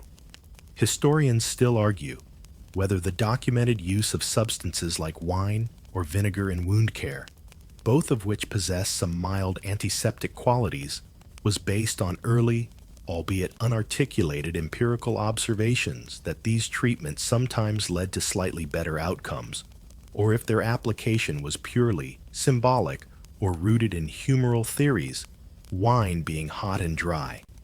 For instance, to counteract a cold and wet wound environment. So you wield your rusty saw, your uncleaned knives, and your vintage rags, all with the best intentions. You are a product of your time, armed with the knowledge of your time. But the unseen dangers are always there, clinging to your tools, lurking in your dressings, turning your place of healing into a potential source of deadly rot.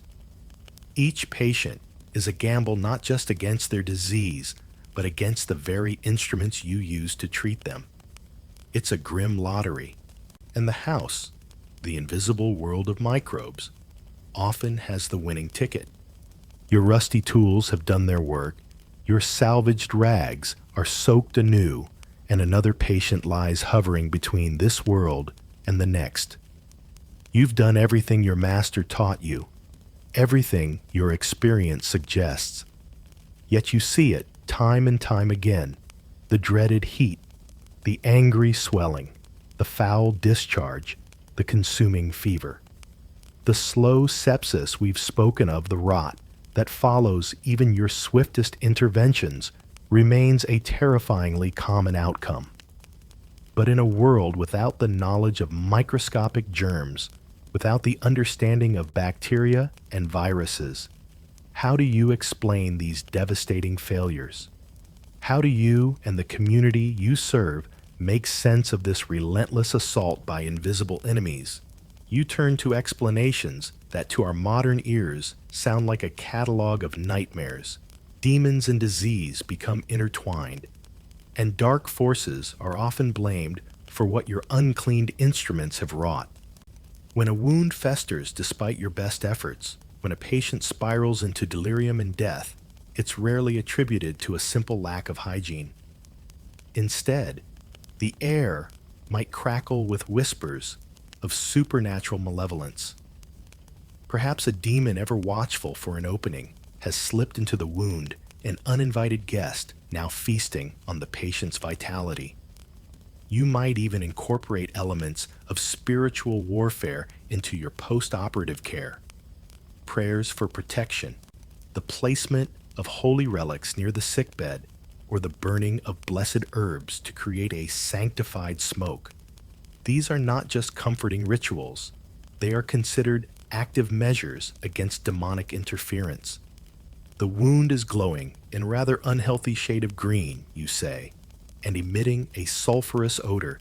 Sounds like a classic case of minor imp infestation. We'll need more incense and tell Father Michael to bring his strongest holy water. Then there's the heavy hand of divine will. In a deeply religious age, illness and suffering are often interpreted as direct messages from God. Perhaps the patient is being punished for past sins, a transgression hidden from you but known to the Almighty.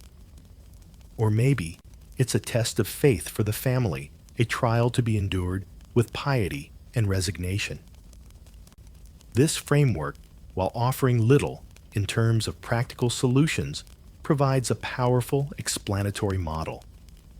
It shifts the locus of control away from your fallible human hands and places it firmly in the inscrutable wisdom of providence. If a patient dies, it was God's time. Who are you to argue with that? This doesn't mean you're always off the hook. Too many God's will outcomes under your care might still lead to a decline in business. But it's a shared understanding that buffers some of the blame. Witchcraft and curses are another convenient explanation. If a patient inexplicably sickens after a seemingly successful procedure, or if a wound refuses to heal, could it be the work of a spiteful neighbor, a jilted lover, or an old woman in the village with a reputation for muttering under her breath? Accusations of maleficium, harmful magic, could fly, turning a personal tragedy into a community drama. You might even be consulted on how to counteract such malevolent influences, perhaps prescribing amulets or counter-charms, though this treads dangerously close to practicing magic yourself, which could have its own unpleasant consequences if things go wrong. Beyond the overtly supernatural, there are the more naturalistic, though still incorrect theories. Miasma, or bad air, is a prime suspect. This theory, a mainstream historical belief enduring for centuries, held that diseases were spread by foul-smelling vapors emanating from swamps, decaying organic matter battlefields, or even the breath and sweat of the sick. Your efforts to combat miasma might involve burning fragrant herbs like rosemary or juniper in the sick room, or advising families to keep windows shut tight against the night air, ironically increasing the concentration of any actual airborne pathogens. You might carry a pomander, a ball of aromatic substances to sniff as you approach a particularly pungent patient, not just for your own comfort, but as a perceived shield against these noxious disease-carrying emanations. And of course, there's always the fallback of humoral imbalance. If an infection takes hold, it's because the patient's humors were more profoundly deranged than you initially assessed. The surgery itself, the shock to the system, might have thrown them further out of kilter. Perhaps the bloodletting wasn't timed correctly with the astrological charts, or the planets were in an unfavorable alignment, exerting their subtle but powerful influence on the patient's bodily fluids and overall vitality. I see the wound as suppurating with a rather alarming blackish fluid. You might muse, stroking your beard. Clearly, his black bile has become corrupted and is attempting a hostile takeover of the sanguine humor. We may need to bleed him from the left ankle while Venus is ascendant, or perhaps just apply more leeches, lots more leeches. A quirky tidbit, reflecting the blend of faith and medicine, is the widespread veneration of specific saints for particular ailments. Saint Roch was the go-to intercessor for plague victims, Saint Apollonia for those suffering agonizing toothache, and Saint Blaise for afflictions of the throat. Part of your prescribed aftercare might well include advising the patient or their family to make fervent prayers, or even undertake a pilgrimage to the shrine of the relevant saint. This doesn't negate your physical interventions, but it adds another layer of hope, another avenue for seeking relief in a world where true cures are scarce. Historians still argue about the complex interplay between these supernatural, religious, and quasi-naturalistic explanations for disease and healing in the medieval mindset. It wasn't necessarily an either-or situation. People could simultaneously believe their illness was a test from God, aggravated by miasmatic air, and that your skill with a knife coupled with prayer to St. Cosmas and St. Damian, patron saints of physicians and surgeons, offered the best chance of recovery. For you, the barber surgeon, navigating these belief systems is crucial. Your reputation, your livelihood, and perhaps even your safety depend on understanding and working within this framework where demons are as real a threat as a visible wound, and where the line between medicine magic and miracle is often blurred beyond recognition. Your ignorance of germs is profound, but your world is rich with other explanations, each shaping how you approach the ever-present specter of infection and death. You've battled invisible demons and tangible decay, deciphered the cryptic messages of the stars and the equally baffling pronouncements of ancient medical texts passed down through your master. You've navigated the treacherous landscape of the human body with tools that are frankly an affront to precision, and you've done it all while your patients screamed bit down on leather and prayed for a swift end, either to their suffering or to their life.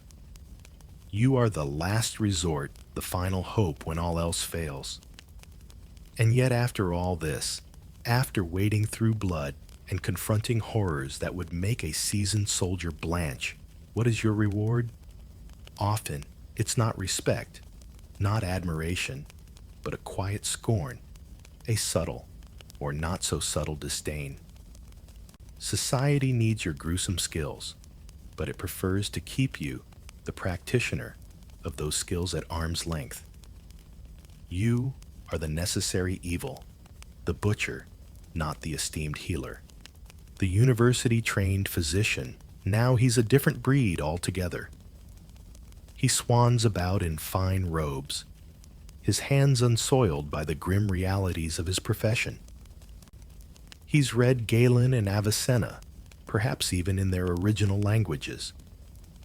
He diagnoses by examining the color and smell of urine, a practice called uroscopy, peering into a glass flask with an air of profound wisdom. He might prescribe complex herbal concoctions, dictate dietary changes, or learnedly discuss the patient's humoral imbalances. But cut into flesh-shed blood, heavens no. That's manual labor, messy and undignified, far beneath his scholarly station. A mainstream historical fact is the rigid hierarchy that existed between these physicians and surgeons. Physicians were men of letters theoreticians. Surgeons like yourself were considered craftsmen, skilled artisans perhaps, but artisans nonetheless, working with their hands like a carpenter or a blacksmith. You, on the other hand, are intimately familiar with the weight of a saw, the slickness of blood, the stench of infected wounds. Your apron is your uniform perpetually stained, a testament to your daily immersion in the visceral. While the physician quotes Latin, you're wrestling a thrashing patient or trying to coax a shattered bone back into alignment. When they speak of laudable pus from a safe distance, you're the one wiping it away, smelling its cloying sweetness, and wondering if this time, just this time, it truly signals healing rather than the onset of a fatal decline. They might write learned treatises. You write your experiences in the scars on your hands and the lines etched onto your face. Oh, Dr. Alaric has such delicate sensibilities, you might hear whispered. He fainted when he saw a leech. Meanwhile, I'm over here trying to decide if this leg is more saw off now, or wait till it turns blacker. Different skill sets, I suppose. This perception is subtly reinforced by the church. While many monastic orders provided care for the sick and injured, and some monks became skilled healers, the principle of ecclesia abhorret sanguine. The church abhors bloodshed, cast a long shadow. Though its direct application to medical practice was complex and varied over time and region, it contributed to a general sense that tasks involving the cutting of flesh and the letting of blood were somehow tainted best left to those outside the sacred orders, those like you. You are doing God's work perhaps by alleviating suffering, but it's a messy, bloody kind of work that doesn't quite fit with the serene image of cloistered scholarship. The irony bites deep. In moments of dire emergency, a battlefield injury, a complicated childbirth gone wrong, a limb crushed in a farming accident, they come running for you. Suddenly, your bloody hands are a source of hope, your crude tools instruments of potential salvation.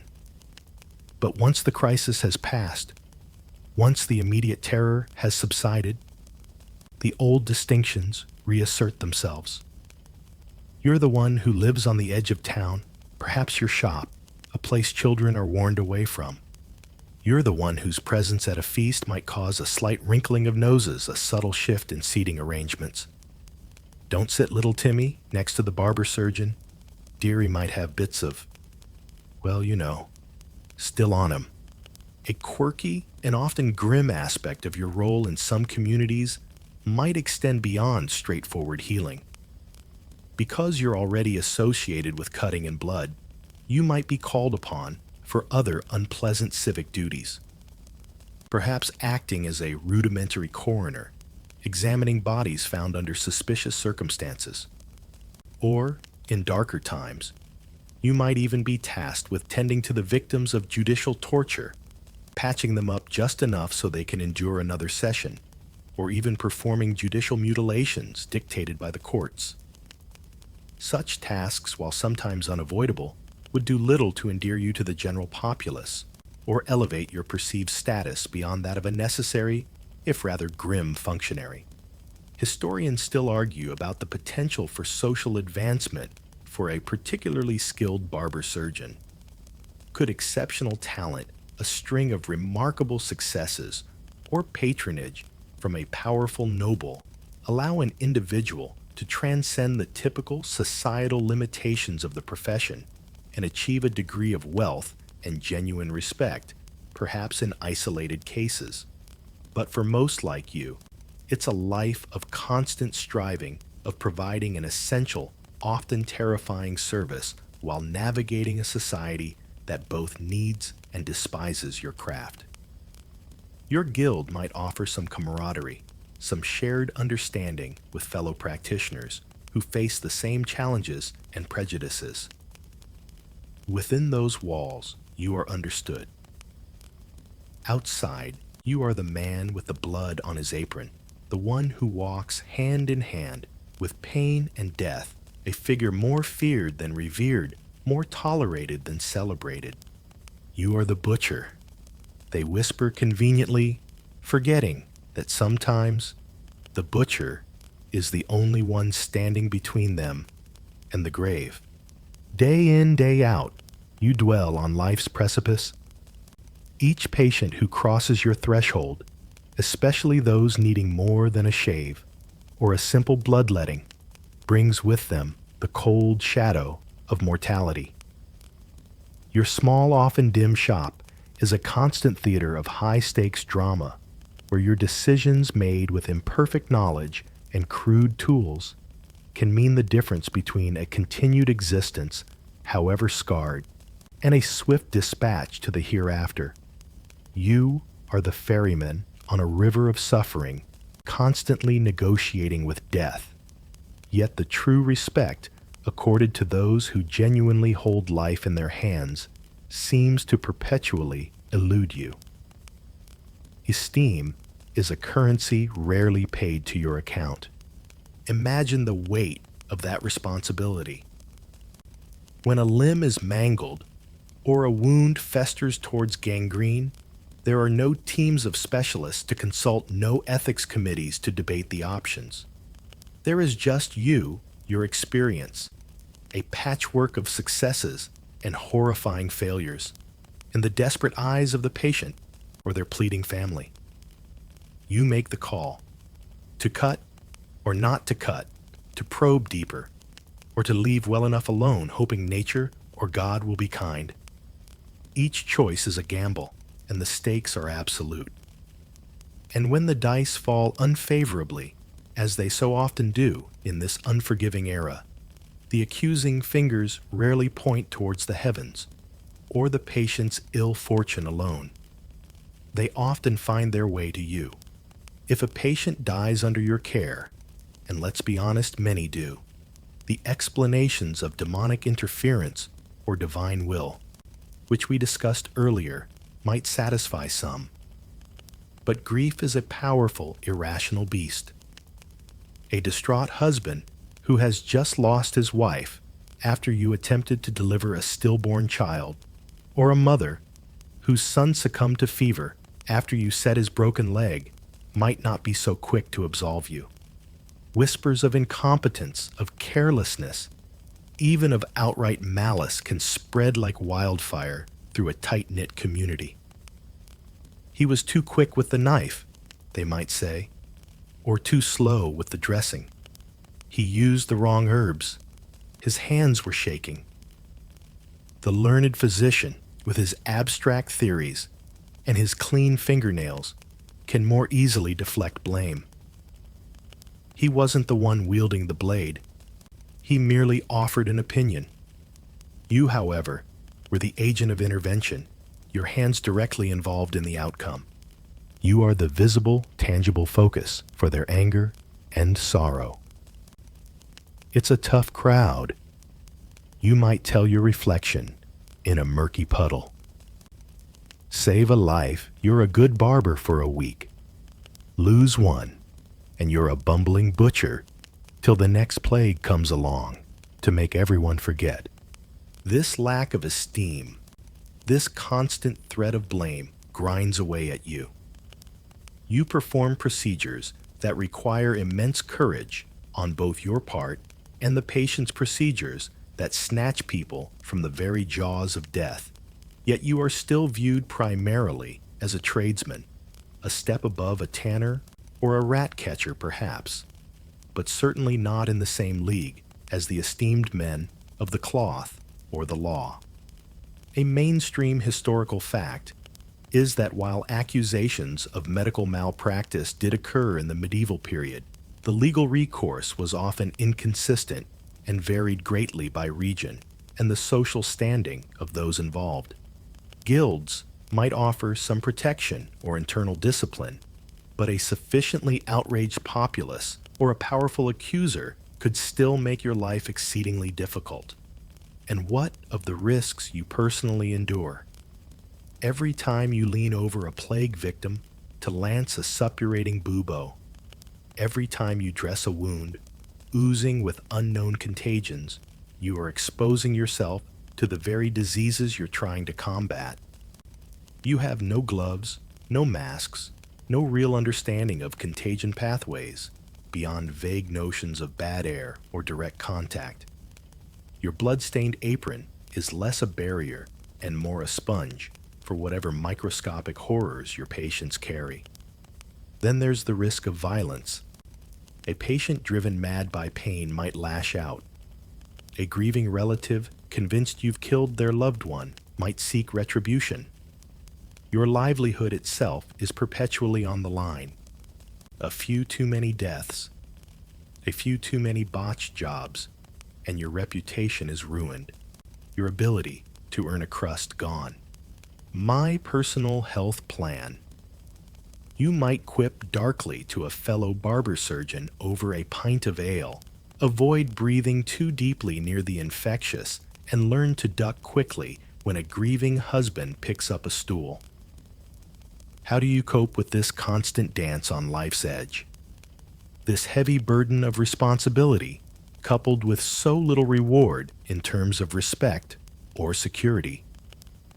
Perhaps you develop a shell, a professional detachment that allows you to function amidst the screams and the stench.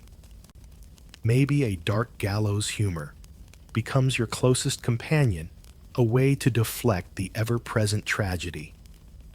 Some find solace in faith, believing they are doing God's work, however grim. Others might turn to the numbing embrace of alcohol, seeking temporary oblivion from the day's horrors. A quirky tidbit is that some barber surgeons were known to cultivate a very specific, almost theatrical bedside manner. Perhaps an air of unshakable, boisterous confidence to inspire hope, however false, or a grim stoic silence that conveyed the seriousness of the situation and managed expectations from the outset. Anything to navigate the treacherous currents of patient fear and societal judgment. Historians still argue about the true emotional and psychological impact on individuals like you, who labored under such extraordinary pressures with such rudimentary means. How did it feel to hold so much power over life and death, yet so little social capital, to be so intimately acquainted with human suffering, yet so often blamed for it? The loneliness of your role must have been profound.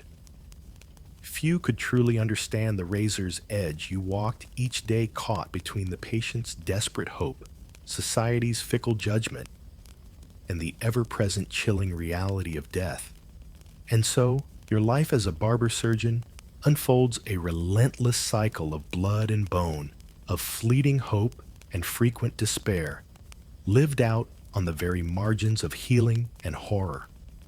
You walk a tightrope between the mundane task of trimming a beard and the terrifying responsibility of severing a limb, often with little more than good intentions and a prayer to guide your hand. You are the unsung, often scorned frontline warrior against the myriad afflictions that plague humankind in an age of profound medical ignorance. The gratitude you receive is often fleeting, the respect minimal, and the understanding of your daily battle almost non-existent.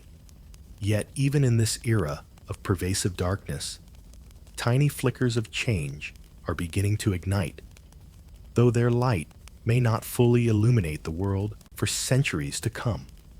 Far away in bustling Italian universities, or perhaps in the quiet studies of a few bold thinkers, the first tentative steps towards a new understanding of the human body are being taken. Men like Vesalius will eventually challenge the ancient authority of Galen, relying not just on texts, but on their own daring observations from human dissection. Surgeons like Ambroise Paré, a little further down the timeline from your medieval world, but a spiritual successor in the quest for better methods, will advocate for gentler wound treatments, for tying off arteries with ligatures instead of searing them with brutal cautery after amputations. These are the slow, painful births of a more enlightened medical age, a mainstream historical shift that will eventually transform your bloody craft into the science of surgery. But for now, you toil in the long shadow of tradition, armed with little more than your courage and your crude inherited knowledge. Your legacy will not be written in grand treatises or celebrated in statues of bronze. It will be etched in the healed scars of those few who survived your ministrations, in the anonymous bones resting in countless graveyards. Bones that might bear the marks of your saw or the drill of your trephine. It's a legacy of dogged persistence, of showing up day after day to face the unbearable because someone had to. You are a testament to humanity's enduring refusal to simply surrender to suffering, even when the tools to fight it are so woefully inadequate. Historians still argue about when the truly definitive break from these medieval surgical practices occurred, noting that many older techniques and beliefs, like tenacious weeds, persisted alongside new discoveries for many, many years. The transition was not a sudden dawn, but a long, arduous twilight.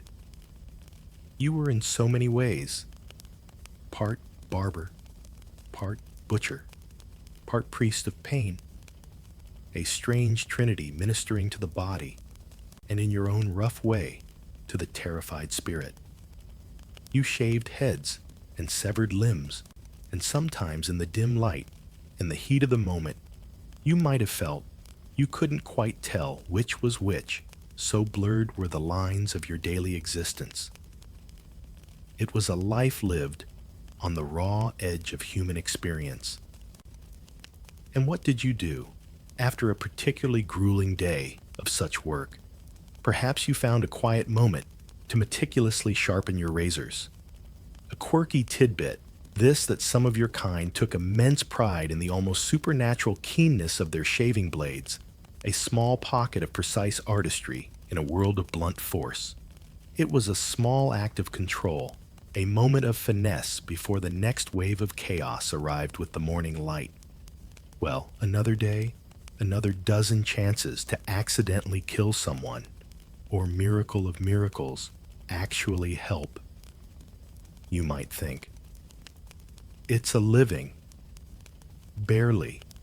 So tonight, as you, dear listener, begin to feel the gentle pull of slumber, as the boundaries of your wakefulness soften and blur, consider for a moment the world we've just explored. Think of the courage it took, not just for the patient, but for the barber surgeon to face such horrors with so little to aid them. Be grateful that your dreams of haircuts involve nothing more menacing than a slightly crooked fringe or a style that doesn't quite suit you. Be grateful you only dream of haircuts.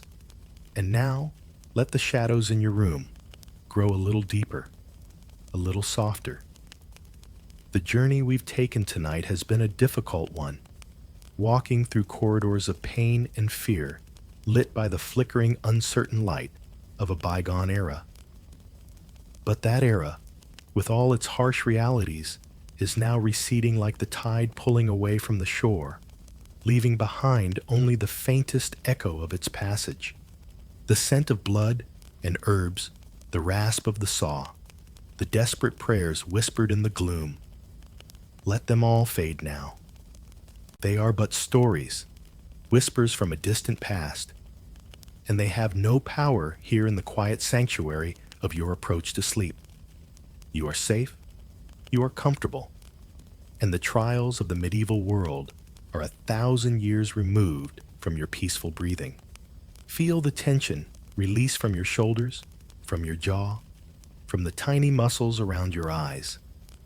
Every breath you take is calm and easy, drawing you further into a state of profound relaxation. The world outside your window can wait. Its demands, its noises, its worries, they can all be set aside for now. This time is for you, for rest, for the gentle restoration that sleep provides. Imagine a soft, warm light enfolding you, a cocoon of tranquility. There is nothing to fear, nothing to trouble your mind. The stories are done. The history lesson is over. All that remains is the peaceful descent into your own quiet dreams, dreams that are hopefully filled with much more pleasant, much more soothing imagery than our topic tonight. Let the soft hum you might hear, whether from a fan or the quiet settling of your home, be a lullaby easing you ever so gently towards that sweet release. Sweet dreams.